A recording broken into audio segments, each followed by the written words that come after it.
Good morning, class. Today I am starting new chapter of your UT2 syllabus, that is natural calamities. Now, what are natural calamities? Natural calamity मतलब है प्राकृतिक आपदा। मतलब वो परेशानियाँ जो प्रकृति में आती के कारण आती हैं उनको हम बोलते हैं नेचुरल कैलेमिटीज या प्राकृतिक आपदा। ठीक है। Now let's start. A terrific accident causes damage to human life and property. कोई टेरिफिक एक्सीडेंट हो जाए, मतलब एक्सीडेंट जब होने पे क्या होता है, ह्यूमन लाइफ को भी डैमेज होता है और प्रॉपर्टी को भी। And earthquake causes even more damage. Such events which causes damage to the human life and property are known as calamities. ठीक है, तो क्लैमिटीज क्या है? वो इवेंट्स, वो घटनाएं जो कि ह्यूमन लाइफ और प्रॉपर्टी को डैमेज कर रही हैं उनको हम बोलते हैं calamities. Some calamities such as earthquake, volcanic eruptions, flood, cyclones, droughts and tsunamis occur due to natural reasons. कुछ calamities होती हैं जो कि नेचुरल रीजन के कारण होती हैं, कुछ आपदा होती हैं जो नेचर प्रकृति के कारण होती है, तो उनको हम बोलते हैं नेचुरल क्लैमिटीज़। इसका मतलब क्या हुआ कि क्लैमिटी क्या है? वो आपदा है जो कि ह्यूमन लाइफ और प्रॉपर्टी को डैमेज करे, और जो नेचर के कारण होती हैं उनको हम बोलते हैं नेचुरल कैलामिटीज़। फर्स्ट है हमारी natural calamity, that is earthquake. Earthquake मतलब भूकंप। When a earthquake occurs the ground shakes. This causes trees, buildings, electric poles and even dams built on river to shake. Earthquake simple भाषा में समझें तो क्या है? धरती का कांपना, धरती का हिलना, बहुत ज़ोर ज़ोर से कांपना, उसको हम बोलते हैं शेक करना, उसको बोलते हैं अर्थक्वेक। तो अर्थक्वेक के कारण क्या होता है? जो ट्रीज़ हैं, बिल्डिंग्स हैं, जो भी चीज़ें जो धरती पे हैं वो सब शेक करने लग जाती हैं ज़ोर ज़ोर से। Sometimes building collapse, roads caves in, trees falls and bridges big. अगर बहुत बहुत ही तेज़ जब कांपना होता है तो क्या होता है? बिल्डिंग कोलैप्स कर जाती हैं, गिर जाती हैं, रोड्स ख़राब हो जाती हैं, ट्रीज़ गिरने लगते हैं, ब्रिज ब्रेक हो जाते हैं। The snapping of electric wires often results in fires. और जो खंभे होते हैं बिजली के वो भी गिरने लगते हैं, उनके कारण क्या होता है? लाइट वो शॉर्ट सर्किट्स होते हैं और इस कारण बिजली आग भी लग जाती है। द बर्स्टिंग ऑफ डैम्स में कॉज फ्लड्स। और अगर डैम बर्स्ट हो जाए, मतलब टूट जाए, बांध जो होते हैं वो टूट जाते हैं तो क्या हो जाता है? फ्लड्स आ जाता है। फ्लड मतलब बाढ़ आ जाती है। Earthquake in Nepal on 25th April 2015 causes severe devastation। अब एक इवेंट बता रखा है, नेपाल में आया था अर्थक्वेक 25 अप्रैल 2015 को, उससे बहुत ज़्यादा डिस्ट्रक्शन हुआ था। Around 9,000 people died and thousands more were injured. 9,000 से भी ज़्यादा लोग मर गए थे और बहुत सारे लोग इंजर्ड हुए थे। Many were rendered homeless and lost all their belongings. और जो बचे थे उनके पास ना तो घर रहा था, ना ही कोई सामान रहा था अपना रहने के लिए। After an earthquake people have to live in tents for many weeks until they can build their house again.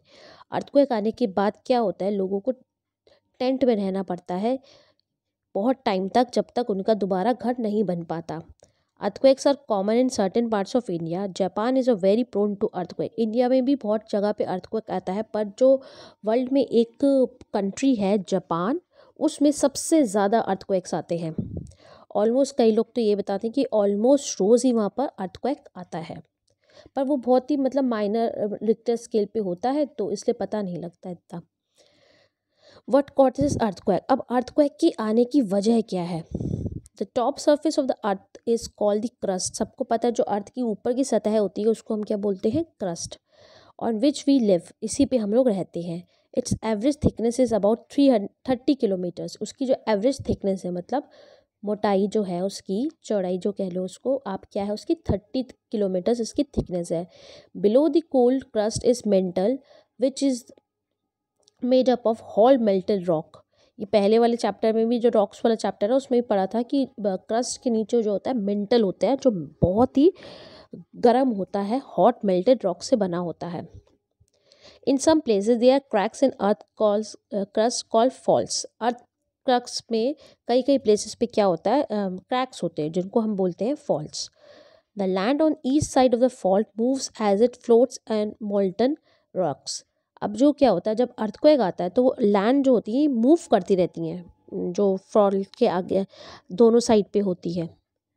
The moving land masses sometimes bumps against each other, एक मूव करते रहते हैं तो जो मूविंग लैंड मासेस होते हैं ना एक दूसरे के अंदर घुस जाते हैं। मतलब ऐसे एक तो मान लो दो प्लेट्स मूव कर रही हैं और वो एक दूसरे के अंदर घुस गई, तो इस ऐसे बम्स होने के कारण अर्थ शेक करने लगता है और अर्थक्वेक आ जाता है। The study of earthquake is called seismology. Earthquake की स्टडी को हम क्या बोलते हैं? सिस्मोलॉजी। इंस्ट्रूमेंट जो अर्थक्वेक मापने के काम आता है वो होता है सिस्मोग्राफ। और इंटेंसिटी ऑफ अर्थक्वेक की मतलब कितनी इंटेंस अर्थक्वेक आया वो मापा जाता है हमारा रिक्टर स्केल पे है। तो रिक्टर स्केल पे 1 to 10 वैल्यू होती है, जिसमें 1 से लेकर 5 तक तो नॉर्मल रहता है। 5 to 10 वाला रिक्टर वो अर्थक्वेक बहुत ही सीवियर होता है। अर्थक्वेक्स ऑफ इंटेंसिटी 3 और less on Richter scale are low intensity. 3 और 3 से कम वाला क्या है? कम है, मतलब उससे डैमेज नहीं होता। और इसके अबव वाला 6 से अबव वाला बहुत ही मैसिव डिस्ट्रक्शन करता है। मतलब 5 वाला नॉर्मल है, 6 से अबव वाला massive destruction. Modern buildings and bridges are designed in such a way to that they sway with the earthquake but do not collapse. They are earthquake proof. अब क्या होने लगा है आज के ज़माने में, बिल्डिंग्स हम लोग इस तरीके से बनाने लगे हैं कि अर्थक्वेक आने के समय वो हिले तो ज़रूर पर वो कोलैप्स ना करे, तो इस तरह डिस्ट्रक्शन नहीं होगा। What to do in case of an earthquake? अब हम पढ़ते हैं कि अर्थक्वेक आ जाए तो उस केस में हम लोग क्या करें। Run out of the buildings immediately. It is safer to be outside, away from the buildings and all trees where nothing will fall on you. सबसे इम्पॉर्टेंट चीज़ कि जो बिल्डिंग में आप हो, मतलब अपने घरों में भी हो, उससे बाहर निकलाओ और ऐसी जगह पे खड़े हो जाओ जहाँ पर कोई भी आसपास पेड़ ना हो, कोई बिल्डिंग ना हो। क्यों ना हो? क्योंकि अगर अर्थक्वेक आया है तो वो बिल्डिंग हिलते के समय गिर भी सकती, तो गिरने पे तो फिर आपका तो पता ही क्या हो सकता है, और पेड़ के साथ भी है, तो उससे दूर खड़े हो। Do not use the lift. Lift तो बिल्कुल भी उस टाइम पे यूज़ ना करें। If you are unable to run out, take refuge under a study table to protect yourself from falling objects. अगर बाहर नहीं निकल पा रहे हैं, मतलब जैसे हम लोगों के घर हैं तो हम लोग नॉर्मल निकल लेते हैं क्योंकि यहाँ पे ज़्यादा ऊंची ऊंची बिल्डिंग्स नहीं है। पर जहाँ पर बड़े बड़े शहरों में बड़ी ऊंची ऊंची बिल्डिंग्स बनी हुई हैं, अब बरेली में भी है, तो वहाँ पर क्या होता है कि पॉसिबल नहीं हो पाता एक घर से निकल पाना एकदम बाहर, क्योंकि एकदम सडनली आ जाता है। तो उस केस में क्या करना होता है कि हम किसी टेबल के नीचे घुस जाएं, मतलब ऐसी जगह पर घुस जाएं जो जिसमें हमारा सर मतलब हम अपने आप को बचा सके किसी फॉलिंग ऑब्जेक्ट से। Hold on to it and stay there until the earthquake ground stop shaking and safe to move. जब तक ग्राउंड शेक करना मूव करना स्टॉप ना करे तब तक आप वहीं पे रहें। If there is no table, seek cover against an interior wall. Protect your head and neck with your arms. अगर टेबल नहीं है तो एक इंटीरियर वॉल के साथ में खड़े हो जाए और अपने हैंड से अपनी आर्म्स और नेक को प्रोटेक्ट कर ले। Avoid windows, hanging objects, mirrors to all tall furniture, these are dangerous spots. और सबसे मोस्ट इंपॉर्टेंट थिंग कि विंडोज़ के पास नहीं जाना। क्यों नहीं जाना? क्योंकि उनमें ग्लास के विंडो पेन्स लगे होते हैं और वो टूट के गिर सकते हैं आपको और आपको बहुत डैमेज हो सकता है। दो an earthquake is last for only few seconds, you should not enter any building even after the earthquake stops. Earthquake जो होता है नॉर्मली क्या होता है कि अर्थक्वेक बहुत ही थोड़ी देर टाइम के लिए आता है, पर अर्थक्वेक आने के बाद भी हमें बिल्डिंग्स में नहीं घुसना चाहिए। There can be danger of damage portions falling later. क्यों? क्योंकि हो सकता है कि कोई हिस्सा उस टाइम पर टूट के गिर ना पाया हो, पर वो बाद में टूट के गिर जाए, तो थोड़ी देर तक हमें किसी भी बिल्डिंग वगैरह में नहीं घुलना चाहिए। इसको हम बोलते हैं आफ्टर शॉक्स। ठीक है। नाउ हमारा calamity, natural calamities, volcanic eruption, मतलब ज्वालामुखी का फटना। A volcano is a vent in an earth crust through which lava, rock fragments, hot vapor and gases are ejected. Volcano क्या है? वॉल्केनो क्या है? एक वेंट है, मतलब एक होल है जिसके थ्रू अर्थ की सरफेस से लावा, मॉल्टन रॉक्स, रॉक के फ्रेगमेंट्स बाहर, हॉट गैसेस बाहर आते हैं। Deep within the earth, the temperature is so high that some rocks slowly melts and becomes a thick flowing substance called magma. अर्थ के क्रस्ट के नीचे इतना मतलब टेम्परेचर हाई होता है कि बड़े बड़े पत्थर भी पिघल के भी फ्लोट करते हैं, तो इसी को हम मैग्मा बोलते हैं। A volcano begins to form when two plates separate and the magma being lighter rises towards the earth surface and collects in the magma chamber. Volcano कब बनता है? जब दो प्लेट्स मूव करती हैं, मतलब अर्थ के नीचे की जो प्लेट्स होती हैं वो मूव करती हैं, और जो मैग्मा होता है लाइटर वाला ऊपर रेस कर जाता है अर्थ सरफेस पर, और इसको हम बोलते हैं magma chamber. Eventually some of the magma pushes loud through out event and fissure. अब इतना प्रेशर क्रिएट हो जाता है तो वो बाहर निकलने की कोशिश करता है, और इसी से वोल्केनिक इरप्शन हो जाता है, जब वो बहुत ही प्रेशर उसका क्रिएट हो जाए और बाहर निकल जाए। Volcanic eruptions occur in different ways, बहुत तरीके से होता है volcanic eruption. Some volcanics erupt with lava simply flowing out of the volcano. एक तो सिंपल होता है कि लावा निकल रहा है वोल्केनो में से। This rarely kills people because the lava move slowly enough to allow people to leave the vicinity. अब इसमें लोगों की को नुकसान कम होता है, क्यों? क्योंकि लावा बहुत धीरे धीरे आ रहा है, तो वो लोगों को टाइम दे देता है कि वहाँ से वो मूव कर जाए। In some cases there are explosive eruption, पर कई कई जगह पे बहुत ही एक्सप्लोजिव इरप्शन होता है वॉल्केनो का। When lava shoots violently into the air along with the rock shards gases and vapour, कई कबार बहुत तेज विस्फोट होता है, तो वो डेंजरस होता है ह्यूमन लाइफ के लिए। This is dangerous because the erupted material races down mountain slides, destroying almost everything in its path. ये डेंजरस क्यों हो जाता है? क्योंकि जो इसमें से निकल रहा है सब्सटेंस, रॉक्स हैं, गैसेस हैं, और जो मॉल्टन लावा है वो बहुत डेंजरस हो जाता है। वो जो भी चीज़ आती है उसके रास्ते में उसको डिस्ट्रॉय कर देता है। Blankets of ash can suffocate plants animals and humans, और इसमें से बहुत धुआं भी निकलता है जिससे कारण भी सफोकेशन हो सकता है। तो इस ऐसा वाला वॉल्केनो बहुत ही डेंजरस है, वॉल्केनिक एरप्शन बहुत ही डेंजरस है। Hot volcano materials can mix with water streams, melted snow or ice to form mud flows which can bury entire communities nearby।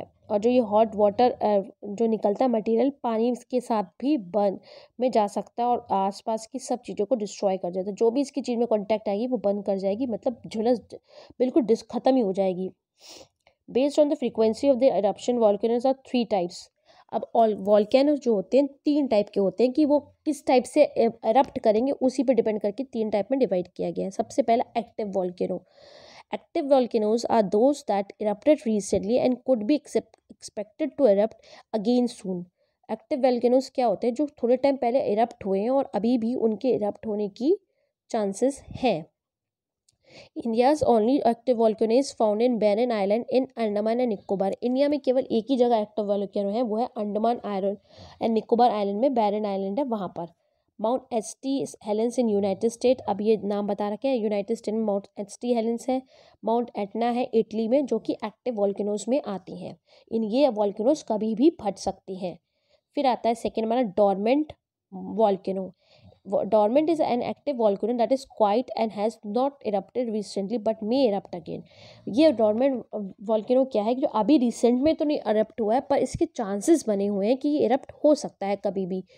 इसका इंडिया में कहाँ पर? माउंट किलिमंजारो में है, और हवाई में माउंट की हवाई, और तंजानिया में है। ये डॉर्मेंट वॉल्केनोज हैं। सॉरी, इंडिया में कहीं नहीं है, ये माउंट की हवाई है, माउंट किलिमंजारो है और इन तंजानिया, और ये डॉर्मेंट वॉल्केनोज है। Extinct volcanoes are those that have, अब हमारे थर्ड आते हैं एक्सटिंक्ट वॉल्केनोज। वो वॉल्केनोज हैं जो 10,000 ईयर्स से भी ज़्यादा इरप्ट हुए नहीं हैं, तो ये एक्सटिंक्ट हो चुके हैं। तो ये कहाँ पर है? Mount Kilal in Kenya, mount Benyong in Australia और एक्सटिंक्ट वॉल्केनोज। तो मतलब इंडिया में केवल एक ही जगह पे एक्टिव वॉल्केनो है, जो कि कहाँ है? बैरन अंडमान में, बैरन आइलैंड अंडमान निकोबार में। बाकी डोरमेंट वाले वॉल्केनो और एक्सटिंक्ट वॉल्केनो इंडिया में नहीं है। Now third natural calamity is floods and cyclones। Sometimes very heavy rain causes the very water level in the river to rise and they overflow। कभी कभार क्या होता है? बहुत बरसात होती है, बहुत बरसात, इससे क्या होता है? बहुत पानी भर जाता है, तो रिवर्स जो होती हैं वो ओवरफ्लो करने लगती हैं। The water can they flows and into nearby land causing floods. और ये जो वाटर रिवर का ओवरफ्लो होता है वो आसपास की हर जगह पे फंस जाता है, तो इसी को हम फ्लड बोलते हैं। Often the flow of water is very strong, it damage crops, roads, houses and other properties. इतना ज़्यादा स्ट्रॉन्ग होता है इसका फ्लो कि आसपास की चीज़ों को, क्रॉप्स को, प्रॉपर्टीज़ को, हाउसेस को डैमेज कर देता है। Electric lines, water supply and communication networks get affected. और इसमें सबसे ज़्यादा इफेक्टेड क्या होती है? इलेक्ट्रिक लाइंस और कम्युनिकेशन नेटवर्क। मतलब पानी बहुत बरसने के कारण खंभे वंबे टूट जाते हैं, तो इसलिए कम्युनिकेशन और नेटवर्क और इलेक्ट्रिक सप्लाई ठप पड़ जाती है, पानी की सप्लाई भी ठप पड़ जाती है। There is a shortage of food, drinking water and shelter. रहने की जगह की शॉर्टेज हो जाती है, खाने की और पानी पीने की। Water logging lasting for several days causes unhygienic condition leading to outbreak of diseases such as cholera, malaria and dengue. और सबसे इम्पॉर्टेंट जो सबसे ज़्यादा डिस्ट्रक्टिव होता है वो वाटर का भर जाना प्लेसेस पे। उससे क्या होता है? बहुत ही ज़्यादा अनहाइजीनिक कंडीशन हो जाती है और उससे बहुत बीमारियाँ फैलती हैं। जो वाटर बॉर्न डिसीज़ होती हैं वो फैलती हैं। Many peoples and animals may die due to the drowning, hunger, thirst और डिसीज। बहुत सारे लोग पानी में डूब जाने के कारण या फिर भूख और प्यास से मर जाते हैं या डिसीज से वहाँ पर मर जाते हैं। In August 2018 very heavy rain monsoon rains causes Kerala to faces worst floods in the near a century. अगस्त 2018 में सबको शायद याद होगा, केरला में फ्लड्स आए थे और वो अभी तक के सबसे वर्स्ट फ्लड्स थे केरला में जो अभी तक आए हैं, जिन्होंने बहुत डैमेज किया है लाइफ और प्रॉपर्टी को। फ्लड्स में also be cause by the collapse of dam build over a river. Flood सिर्फ हैवी रेनफॉल से नहीं आते, अगर डैम और मतलब डैम जो है, बांध जो है टूट जाए, उससे भी फ्लड आ सकता है।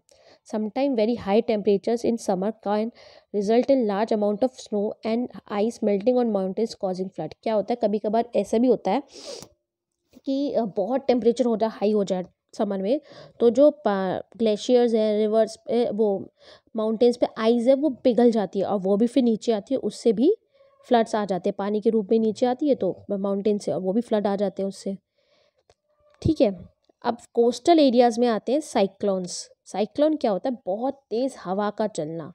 Cyclone is a very strong wind with a very heavy rain. उसमें क्या होता है? बहुत तेज़ हवा चलती है, बहुत बरसात आती है।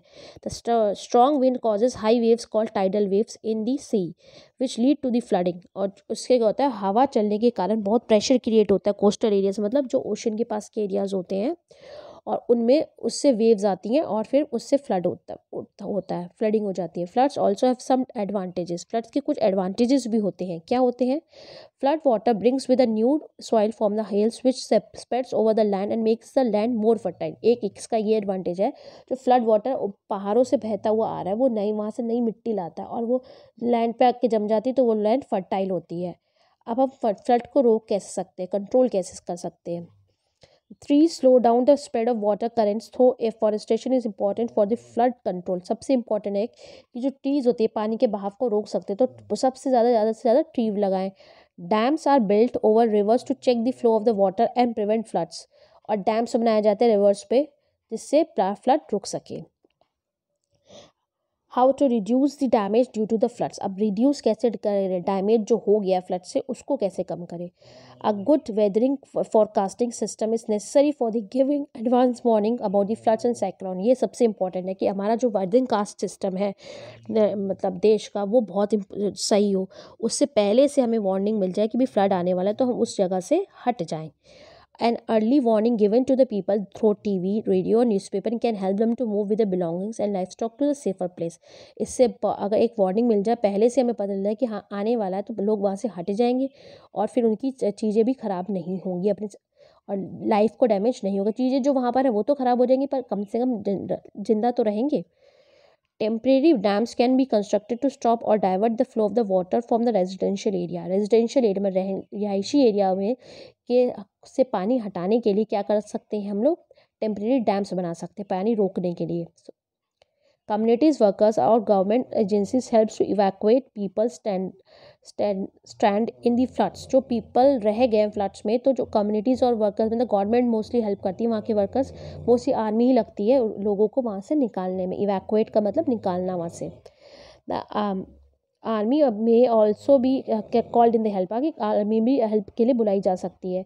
They use helicopters to airlift stranded peoples और the air drop flood and the medicine for the food and medicine for them. तो आर्मी जो होती है वो अपनी हेलीकॉप्टर्स यूज़ करती है लोगों को वहाँ से निकालने के लिए और मेडिसिन ड्रॉप करने के लिए। The government and the other agencies such as Red Cross and set up relief camps भी लगाए गए इन लोगों को बचाने के लिए। Food, drinking water, medicines extra are provided to them। वहाँ पर फूड खाना पहुँचाया जाता है और मेडिसिन दी जाती है। Doctors are put on the duty to control the outbreak of disease, और डॉक्टर्स को वहाँ पर भेजा जाता है जिससे डिसीजेस ना फैले। ठीक है, नेक्स्ट है हमारी tsunami. The tsunami that it hit several countries of south and south east Asia on December 26 दिसंबर को आई थी। 2004 में सुनामी आई थी, जो कि बहुत बड़ा मैसिव डिस्ट्रक्शन जिसने क्रिएट किया था अभी तक की हिस्ट्री में। was one of the biggest natural calamities ever seen. Almost 3 lakh people were killed. 3 lakh लोग मर गए थे इसमें। The world tsunami is Japanese word means harbour wave. Japanese word है सुनामी जिसका मतलब हार्बर वेव, मतलब जो टाइड के पास जो मतलब टाइडल वेव्स होती हैं उनको हार्बर वेव्स भी बोलते हैं। Tsunami is a series of very high waves in water created by some disturbance. क्या होता है सुनामी? क्या होती है? बहुत बड़ी ऊंची ऊंची पानी की लहरें जो उठती है उसी को हम सुनामी बोलते हैं। वो होता क्यों है? कि वाटर की जो नीचे की लैंड है उसमें कुछ डिस्टर्बेंस हुआ होता है, उसके कारण होता है। Under water earthquakes are most common cause of tsunami. Under water मतलब आप अर्थक्वेक जो आए पानी के नीचे उससे ज़्यादा सबसे पहले सुनामी आती है। 2004 tsunami was also cause by an earthquake. जो 2004 में सुनामी आई थी वो भी एक अर्थक्वेक के कारण ही हुई थी। They also occur because of volcanic corruption और लैंडस्लाइड्स अंडर द सी। ये तब भी होता है जब अगर कभी वॉल्केनो फट जाए सी के अंदर, ये लैंडस्लाइड से भी होता है। The waves in the tsunami can range in height from 1 metre to 20 metre or more. 1 metre से लेकर 20 मीटर तक ऊंची हो सकती हैं ये वेव्स, और इससे भी ज़्यादा हो सकती हैं। दे ट्रैवल वेरी फास्ट, और बहुत ही स्पीडली ट्रैवल करती है। मतलब इनकी स्पीड क्या है? 100 ऑफ किलोमीटर इन आवर। 1 घंटे में 100 किलोमीटर के रफ्तार से ही चलती हैं। Therefore they strike suddenly and cause great damage। इसलिए तो ये एकदम सडन डैमेज स्ट्राइक करती हैं और बहुत डैमेज क्रॉस करती हैं। Hundreds of tsunamis have occurred all around the earth are as follows। 1929 अब बहुत सारी सुनामीज आ चुकी है अभी तक वर्ल्ड में। वो कौन कौन सी थी? 1929 में कनाडा में सुनामी आई थी, 1971 में 9 में हवाई में आई थी, और 1964 में पेनिसुला आई थी, कमचाटे पेनिसुला में आई थी। और इंडिया में कब आई थी सुनामी? 2004 में।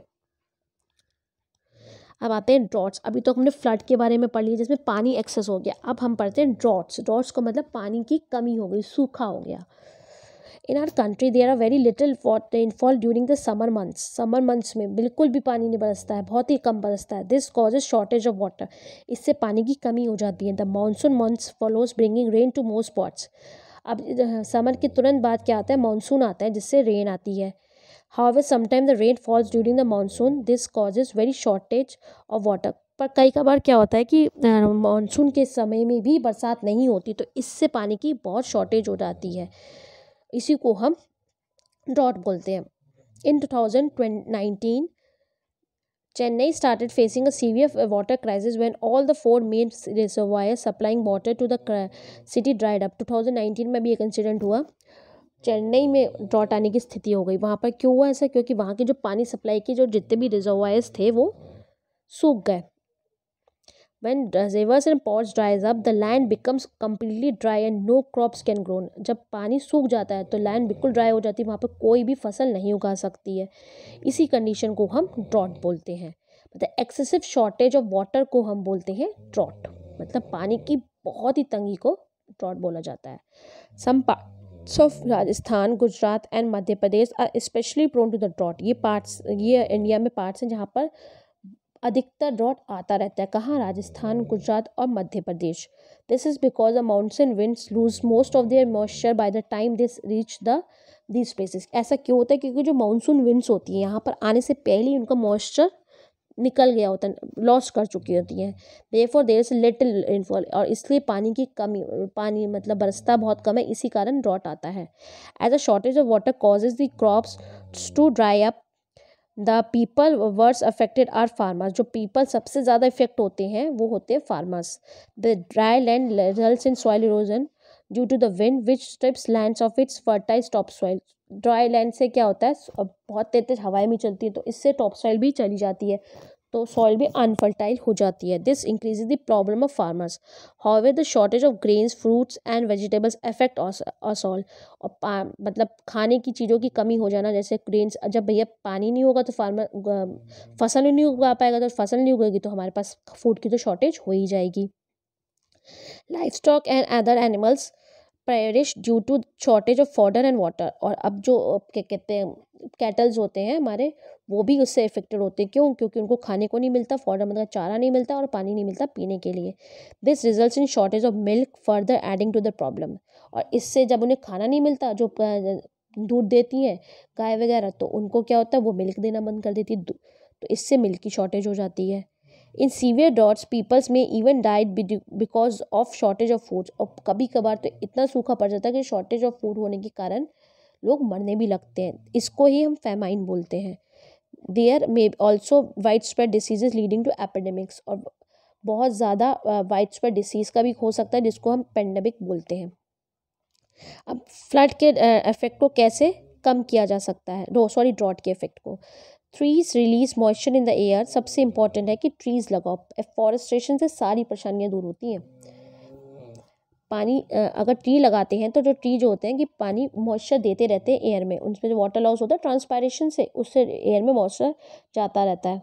तो सबसे इम्पॉर्टेंट है कि हम ट्री लगाएं और रेन वाटर हार्वेस्टिंग करें। रेन वाटर हार्वेस्टिंग मतलब जो बारिश का पानी है उसको बचा के रखें।